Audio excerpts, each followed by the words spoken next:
Hello friends! Welcome back to TechGetter Official. In today's video, I'll show you how to sign into your UnitedHealthcare MYUHC account in just a few seconds. So, let's get started.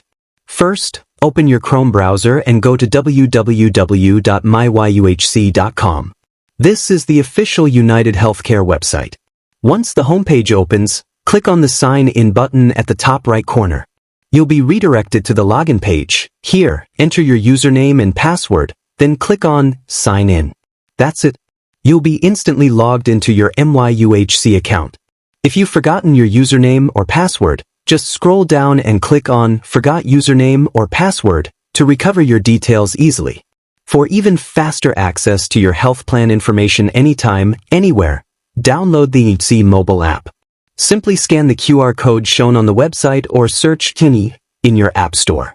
Once downloaded, open the app, enter your credentials, and log in to manage your health securely on the go.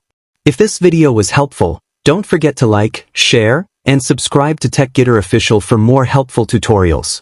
Thanks for watching and have a great day.